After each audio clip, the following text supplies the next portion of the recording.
Good evening. I'm Athanasios Platias. I teach strategy and geopolitics at the University of Piraeus, and I'm delighted to chair a wonderful panel with 4 experts on their field. Professor Wei, he's Professor of International Relations at Tsinghua University, and he's also Director of the Center for International Security and Strategy, again at Tsinghua. Professor Joan Kaufman is teaching at Harvard, and she's also the Senior Director of the Academic Programs of the Schwarzman Scholars. Dr. Mabel Miao, which is a co-founder and Secretary General of the Center for China and Globalization. And last but not least, Ahmed, which is affiliated with the Chatham House and is also the head of China Studies at the Emirates Policy Center. I want to provoke the discussion. Everybody is talking about a multipolar world. Is it really a multipolar world? Who is the third? I mean, we know the 2 leading powers, the United States and China.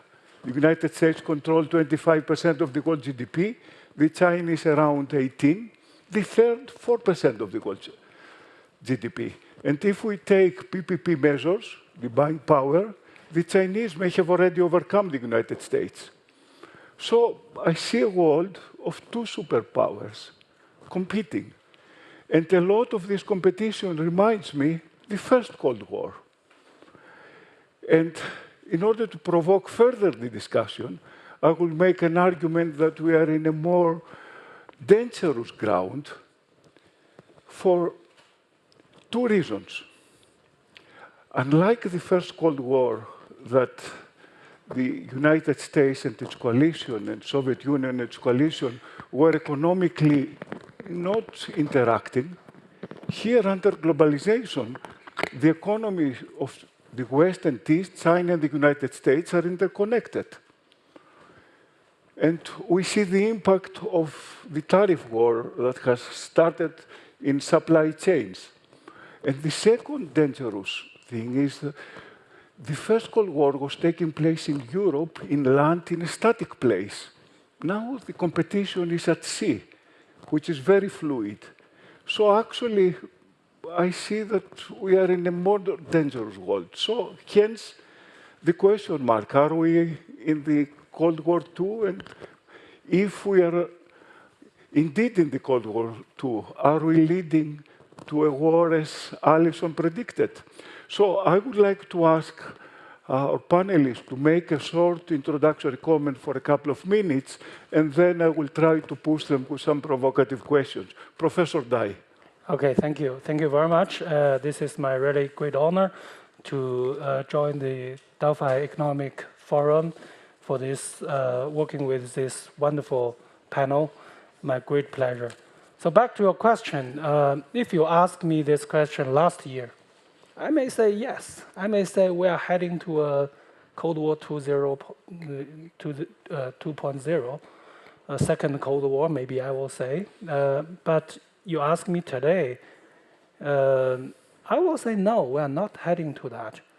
I mean, what we are witnessing is the collapse of, or the end of the, no matter how you call it, the end of the liberal international order, or you call it rules-based order, or you call it, in China we say post-Cold War international order. No matter how you call it, we are witnessing the collapse of that old order. While China, along with other countries, including European countries, are trying to figure out what is happening and how to avoid disaster, how to have a peaceful, a more stable transition. I think this is what we are witnessing. So it's not about China versus the US. This is the US against everyone. This is US against liberalism. I mean, the Trump administration is changing the long-time policy of American foreign policy. Like, it go against the free trade. It's go against the traditional security alliances with European countries and other countries. And it go against the woke culture domestically. So I think this is a kind of anti-liberalism, movement this administration in Washington, D.C. is leading. China has developed very rapidly in past 4 decades, but that's in that old order. So if that order continue, you may say, yeah, China is rising, the US is a hegemon, so maybe this is a new Cold War. Or like the Biden administration, I think they try to push China out of that order. So they basically gave China a hat, like illiberal or autonomy, something, autocracy, that kind of term. Use democracy versus autocracy. Then you can also say that's maybe a Cold War. But today, I think the situation has changed in past 3 months. So back to your question, I think we are witnessing a fundamental change of international order. But the theme is the end of the old order, which all of us benefited from, and we're heading to a new order. We have no clear clue, and it's not a China-US thing. So it's not a Cold War 2.0. Well, but still, there are 2 huge superpowers. There are 2 colossus, and actually, you make me worried more because you said now there are no rules at all. The order, including international law and international institutions, have diminished its power, so the competition is unhinged with no rules. Actually, it may make an argument that it's even more dangerous than I presented it. Joan, what about you? Yeah, well, I would say I think we are in a bit of a Cold War, especially if we look at the competition for talent and what is happening in terms of, at least from the United States point of view, as positioning China as, demonizing China as the new enemy and putting a security and military risk overlay on everything. I'm somebody who's benefited from 40-plus years, 45 years of engagement. I like to say I was 2 years old when I first went to China, but of course I wasn't. But, 45-plus years of engagement with China, and to see the shift in attitude and the impact on education, the area that I work in, and global health, the other area that I work in, it's been quite astounding.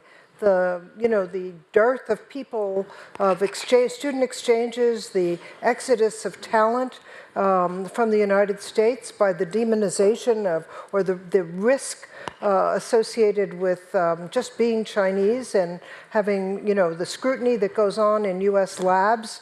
There's been an exodus of probably 250,000 Chinese scientists from the United States just in the last 4 or 5 years, going to Europe, coming back to China. And we're going to lose the war for talent. Science education in China is better. China graduates way more PhDs in the STEM areas than the US does. 40,000 Chinese students every year receive PhDs in STEM sciences, STEM areas from the United States, PhD programs, and many of them have stayed in the US and manned our labs and our research facilities.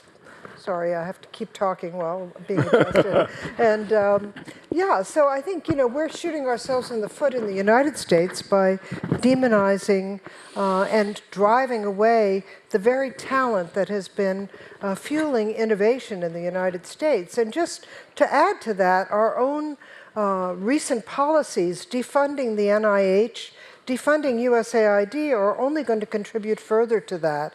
Much of the research that goes on through the formerly premier research institution in the world, the National Institute of Health, has funded global research, including in China, that has really led to scientific advances and innovation. The cuts to NSF, the cuts to NIH are only going to undermine our talent pool further. And by not monopolizing, keeping our open doors and making the U.S. a place where people can come and get a good education and stay and contribute to science innovation in the United States, ultimately, I think, is going to undermine our own leadership in science in the coming decades. But, Joan, the arguments that you said may be actually justified what Trump is doing. If the current momentum is in favor of China, if the current world order and its rules are in favor of China, the best strategy is to change that. And when it comes to what you said, domestic innovation, he's also changing the domestic system in order to make it more productive to compete with China. If you ask Musk on what he's trying to do, is to create new incentives for competition. Let's say this way, to put the Palo Alto in the heart mentality of the heart of the United States in order to compete with China. So the arguments of both of you actually may be justifying what Trump is doing in competing with China. What about you? Let me get your take. Thank you. It's my great honor to be here and share views in Delphi Forum. I heard about this forum for many times, but finally I'm here without strikes. But it is actually, according to the competitive situation between US and China, we can see the reality is that the bipartisan consensus domestically in US, anti-China is a major sentiment. So many people observe that, will find that this is a kind of, share a lot of similarity with the Cold War era between Soviet Union and US. But there are obviously many differences between the current situation and the Soviet Union era, is that in terms of the geopolitical bigger picture, we can see that the global south is rising. The multipolar world is reality. So it's not the cap division just between two caps. Right now is that global south, China, besides US and China, the many multipolar powers. I don't think right now is similar to that kind of era. Another issue is that the reality is also we can see US consistently has been hyping up the China threat theory for many years, and it mobilized their alliances in circle China. We can see it, especially during Biden administration, the AUKUS Accord surrounding China. Economically, we can see right now the trade war launched, but of course not just targeting on China, targeting on many other alliances. This is new reality. Militarily, US employed many forces surrounding China, especially interfere the South China Sea and Taiwan issue, many other surrounding China issues, and they interrupted the global supply chain. Maybe in Chinese narrative that US is targeting on China sometimes, would like to restrict the development of Chinese legitimate rights. So, but right now, like Professor Dawi mentioned that Trump administration is totally different from the Biden's one. They kick off and launch the trade war, not to China, just to China, around the world, actually. US is isolated themselves from the rest of the world. The new isolation and the protectionism and the new kind of selfish, hegemonic action is happening every day. So this is a new chapter of the globalization. We should observe it. But I don't think right now is US-China race for primacy. Right now is US-China competition, but US is race for hegemony. It's not a race for primacy. Right now is race for, US is race for the low, not race for the high. But China is standing by the side of the right so-called the right side of history, support the multilateralism, support free trade, support the kind of concept created by US and imported from US at the very beginning of opening up and reform. So I think the whole geopolitical picture is changing. But why you're surprised? I mean, if you have a hegemon, which the Americans are, the more powerful country in the international system, they will always compete with a rising power. The question is, the competition will become cold or hot or will remain cold. but I'm not persuaded about this global south thing. I mean, they're not, like the global south is not united, doesn't speak with one voice, like Europe is not united and doesn't speak with one voice. So, and also, again, I don't want to defend Trump's policy, but if he has to concentrate on the rising China, he needs to recalibrate relation with its allies. Therefore, what he's doing to Europe is natural. He wants to get out of Europe to concentrate in China, and therefore he wants to have the Europeans pay more. This is not a threatening thing. It's necessary for the American position in order to compete. Abdullah, what about you? I don't know. You don't know? This is the honest answer. We don't know because it is very distorted. We don't have the beautiful, clean-cut Cold War that we like in this case. We have two great powers, and they are competing, but at the same time, they agree to preserve the pillars of the international system, both of them. We have a great power, rising power, that doesn't want to replace the hegemon yet, doesn't have the capability or willingness. And we have extensive trade and investment relationship between these two powers, far exceeds what we had between the United States and the Soviet Union. And, of course, as Dr. Miao said, we have a rising global south. And by mentioning the global south here, I don't want to make it or frame it as a one entity, but we have pivotal states in the regions that they are seeking greater status and influence in the world. And we don't have these blocks, traditional blocks we had during the Cold War. They don't want to follow any of these two giants. They want to hedge.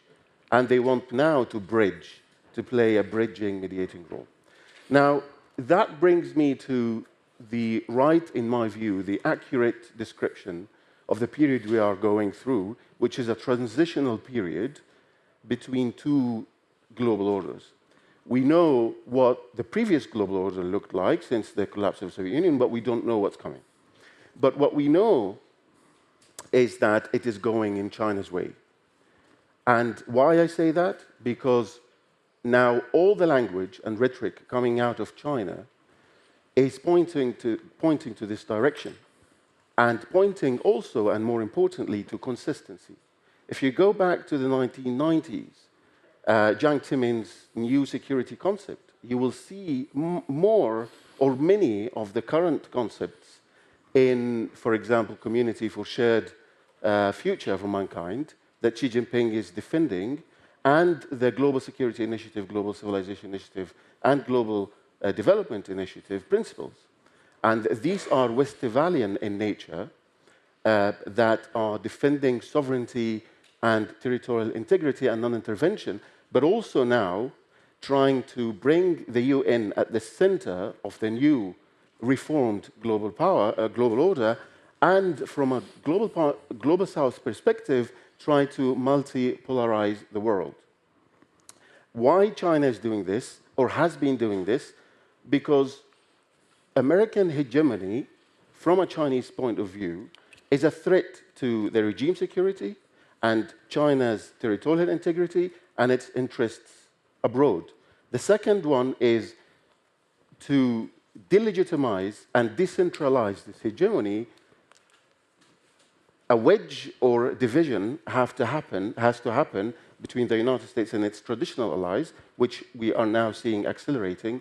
And third pillar of this strategy is the Global South, getting closer to these countries who are capable and willing to not defy the United States' power, because some of them can't, for example, the Gulf states, because they are reliant on the United States, but increasing these countries' reliance on China through trade, investment, and the BRI. And guarantee these countries support for China's what they call core interests, or red lines in international organizations. So all these factors tell me that we are way in a more complicated scene than the Cold War, the simple Cold War we had before. Well, that's for sure, that it's more complex. Now, you declared China as a winner, if I understood you correctly. Not yet.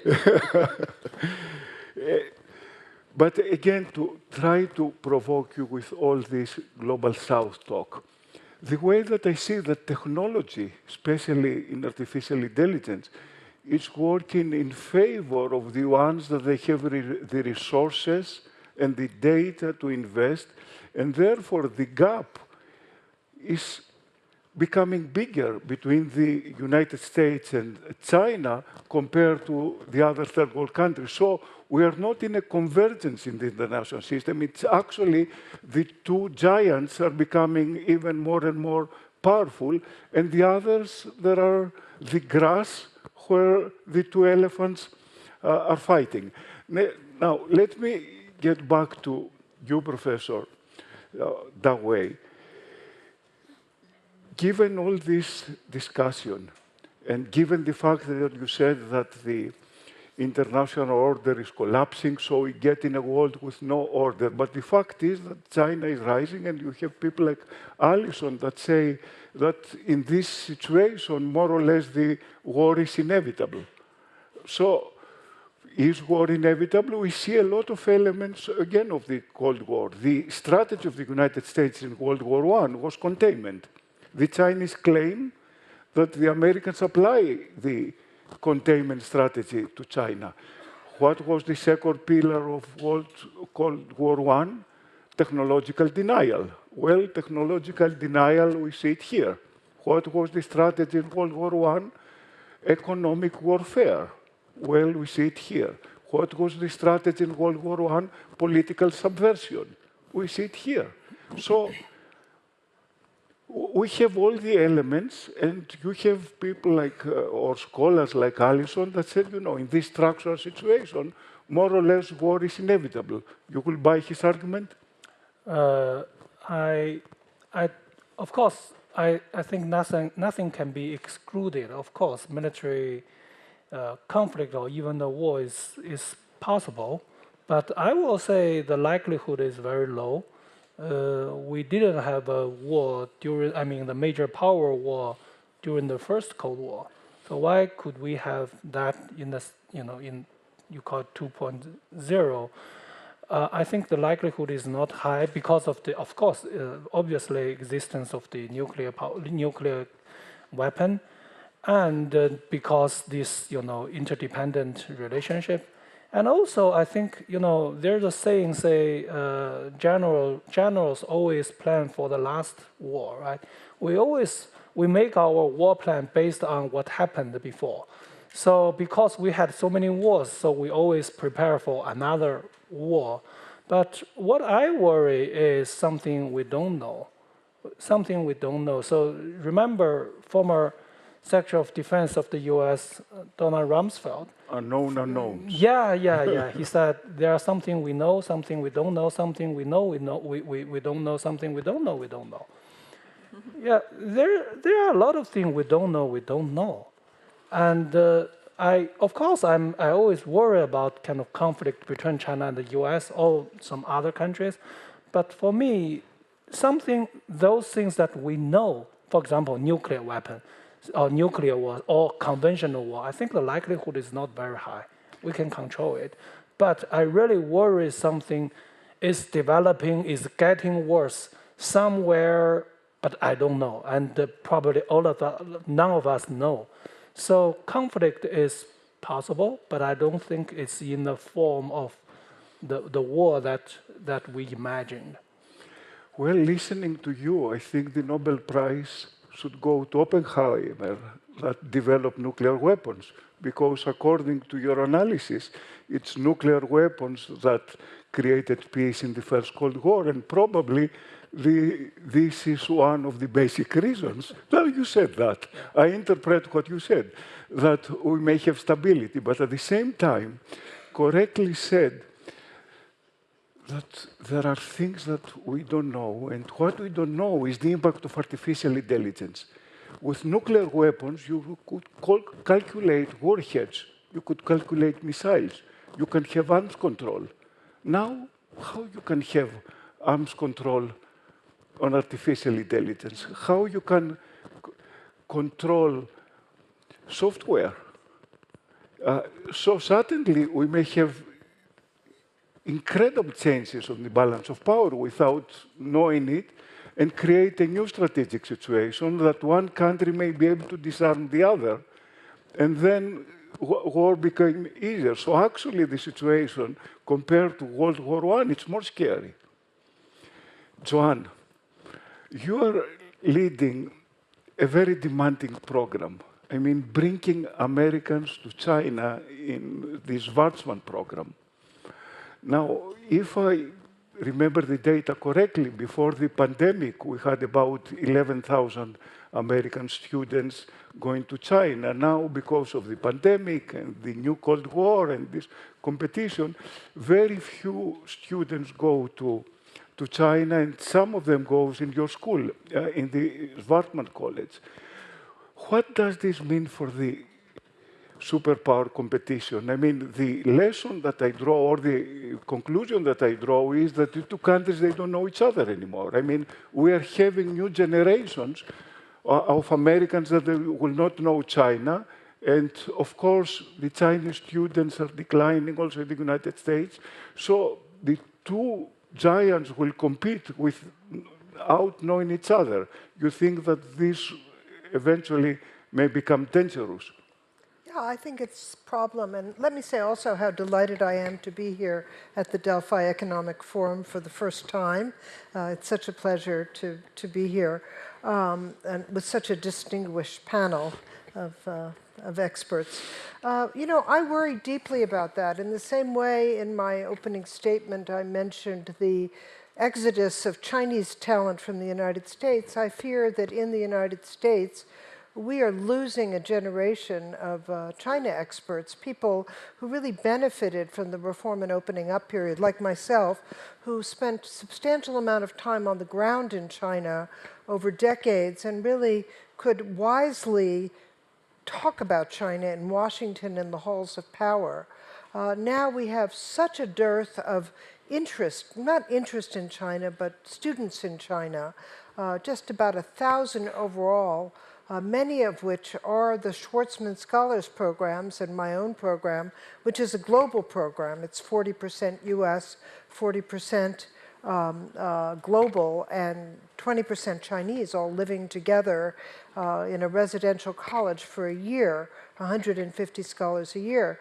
That's creating a really tight cohort of scholars who, with a greater understanding of China, who can go back to their leadership jobs around the world, and especially in the United States, with personal connections and real experience on the ground in China.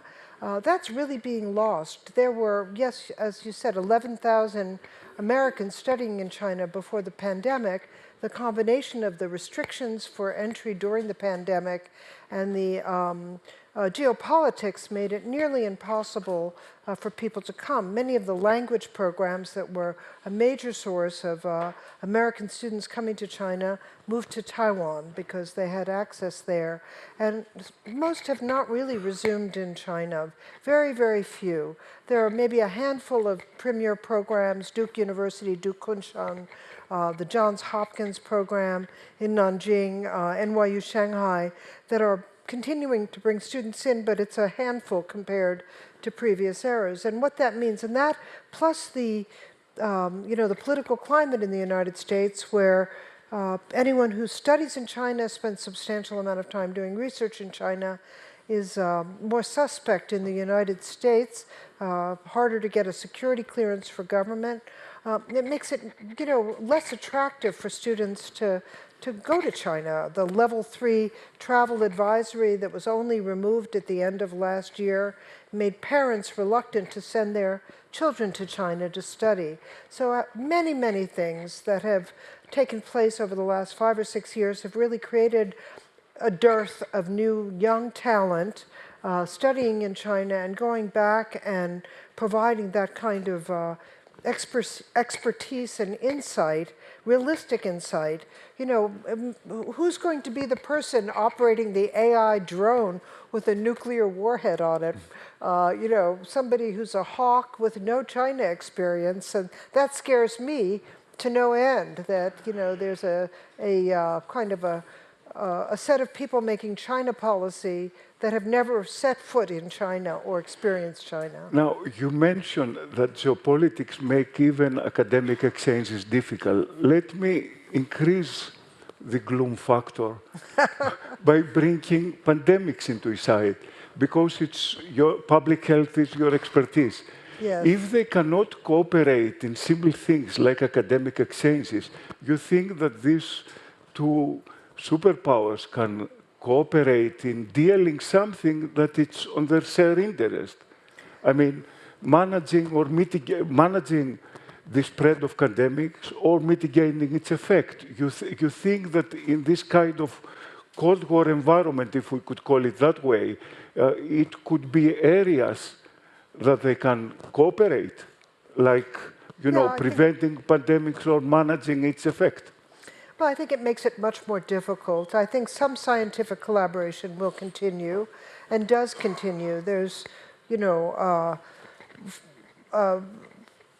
wealth of academic and scientific collaboration between the US and China that's been going on for decades, and not that politicized, I would say. Mostly just scientists aiming to find the evidence-based answers to problems and solutions. And some of that will continue, but in a much more constrained environment, especially the downturn in NIH funding and science funding in the United States. The anti-science sentiment in the United States right now makes it difficult for organizations like the CDC, the National Institute of Health, to collaborate in China. I think the distrust of the WHO that we saw with the pandemic origins theories has created an inhospitable climate for collaborating with the multilateral agencies, certainly under this administration, withdrawing funding,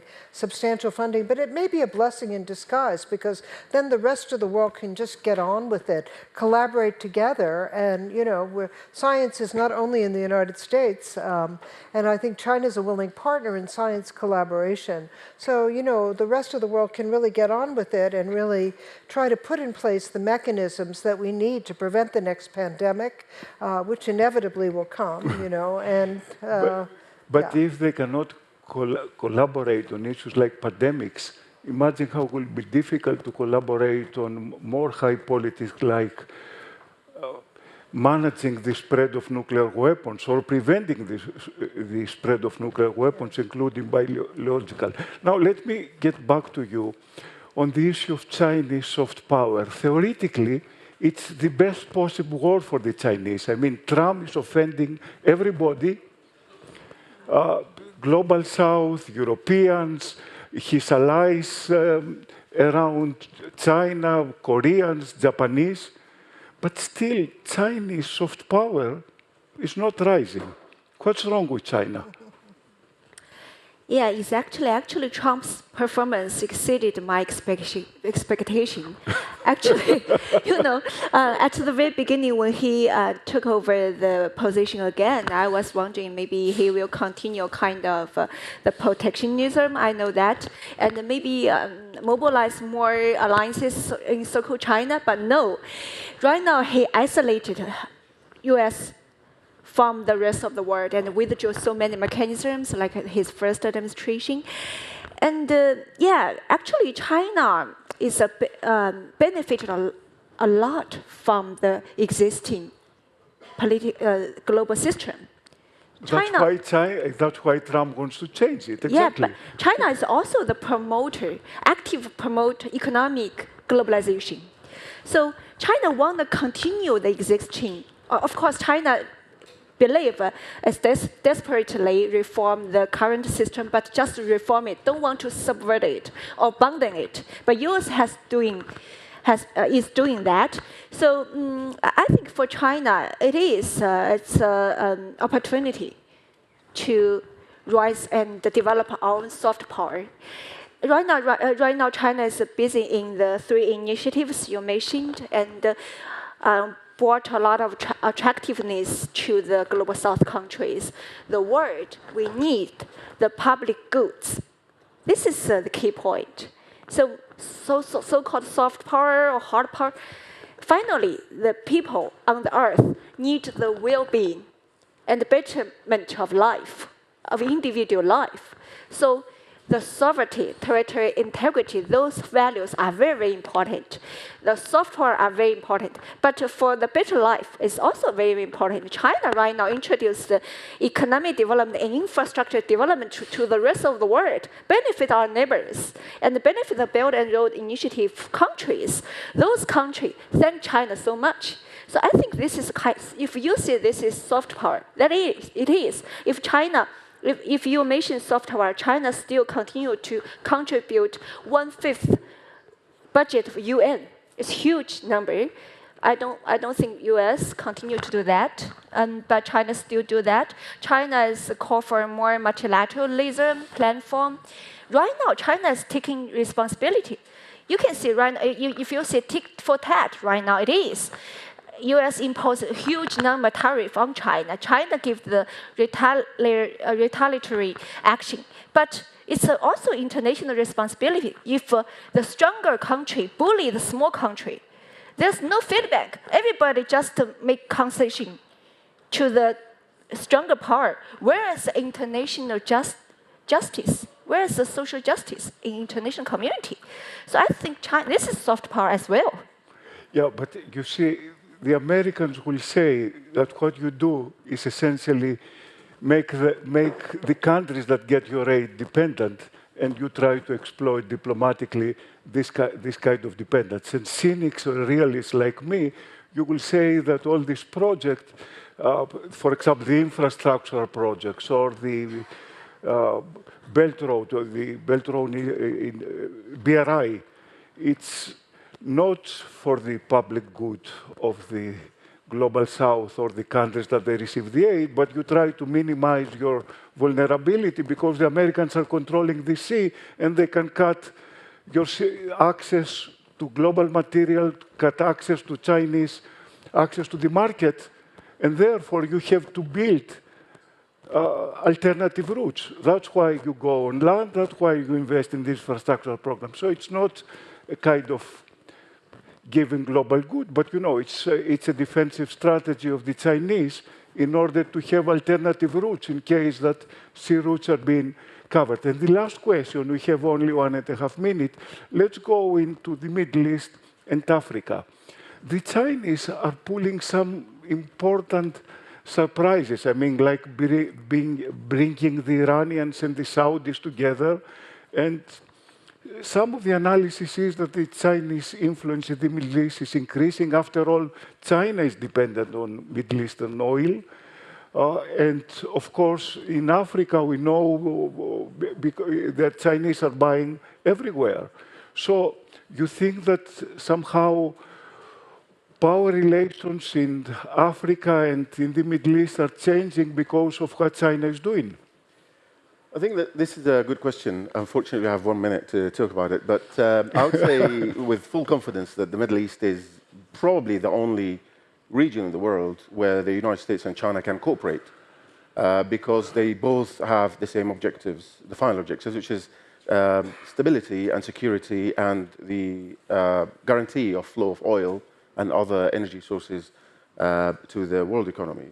The other point I would make is there's a difference in the Chinese approach towards Africa and the Middle East. In Africa, China goes and speaks to the Africans. We are here to teach you our model and our experience. But in the Middle East, it's not this language. They speak to them on equal footing because, for example, Gulf states, they don't need Chinese money and they don't need to learn anything from China. In fact, as you rightly said, China is dependent on these countries. So this is what countries in the Middle East like. The Chinese approach is completely different than the United States, for example, although the security in the Middle East is more dependent on the United States. Now, going back to the point of mediation between Saudi Arabia and Iran, I think it started in 2017, when China started to be more confident and more proactive in promoting its normative principles, such as common, comprehensive, cooperative, and sustainable security, which sounded as jargon to us back then, and very abstract. But then it was enshrined in China's global security initiative. And we started to understand the conceptualization of China's vision for the region, such as, for example, changing the Gulf security by establishing a new Gulf forum, dialogue forum. So another factor that helped this to happen is the United States reduced trust in the hearts and minds of people in the region since the Abqaiq and Khurais attack on Aramco facilities in 2019 and Abu Dhabi in 2022. People now in the region don't trust the United States to be a reliant security partner, but unfortunately for them they don't have a choice. Because even if they want to hedge and balance China with the United States, China is not interested in playing any security role in the long term in the region, is not capable, and I would go even as far as suggesting that any drastic change in the United States guaranteed security mechanism in the region would be a major threat to China's interests. So if you came here in Delphi to listen from the oracle, what's going to happen, who is going to be the winner, unfortunately, you will go out disappointed. The consensus of the panel is that you cannot predict the winner.